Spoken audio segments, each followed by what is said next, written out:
Hi everyone, I finally got a chance to go to the range the other day. I took out my SIG P365XL with the MCarbo spring kit already installed.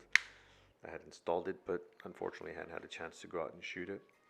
So I just took some video of me shooting that, as well as my High Point C9, which I had recently purchased. Again, just hadn't had a chance to take it out to the range. I was just doing a function test on it when I went out there. I was not surprised that I had a couple of hiccups with it, but for $70, I really can't complain. The 365 did impress me with that MCarbo spring kit. I am no longer considering getting rid of it. That had been the case prior to installing it. The trigger I just thought sucked. But after having the spring kit installed, made a huge difference. So the actual changes I made to the gun, one was I got rid of that Romeo Zero.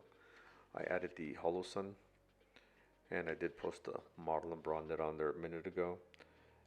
It's just a sturdier red dot. I did switch over the mag release since I am a lefty. I liked that it already had the flat face trigger, and I did the pink extension. This is to the 365. To the high point, I did customize those awesome grips with the penny on both sides. I just figured a penny was appropriate for the gun.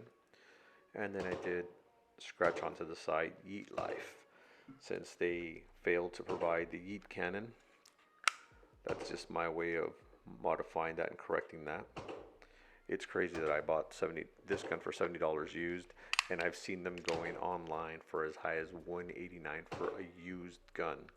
Now I had seen those prices for the new ones, which I still think is really high, but seeing those prices for a used gun just kind of blows my mind, being that these are and always have been really cheap guns.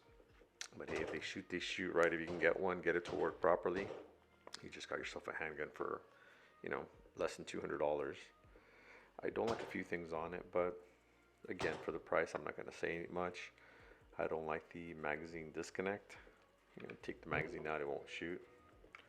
365 obviously doesn't have that issue, but it is a much better gun. My High Point has like basic Phillips screws. They almost look like wood screws holding onto the grip. Huge difference in quality on the guns, but I still had fun shooting both of them. If you do have the 365, let me know what upgrades you'd recommend. I am thinking of getting the Icarus aluminum frame. I'm torn between the hybrid and the Pro model. The Pro model has a thumb shelf, but if I want the one for the left-handed, I do have to get the ambidextrous one, which has them both left and right side. I don't know how much that would actually stick out. I do want it to be a carry gun, so I don't want these two wings on the side of the gun.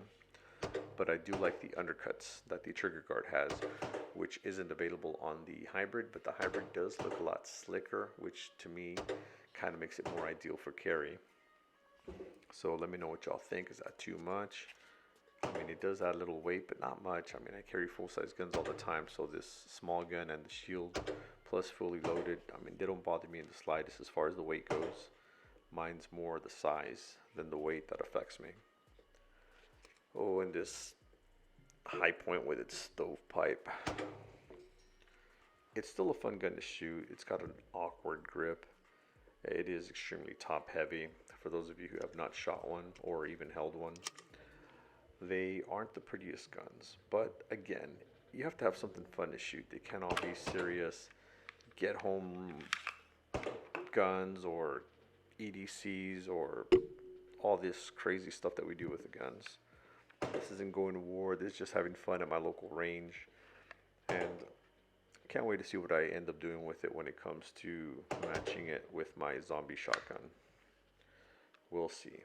Bayonet, laser, I'm not really quite sure where it's going to go, but we'll find out once I get it up and running.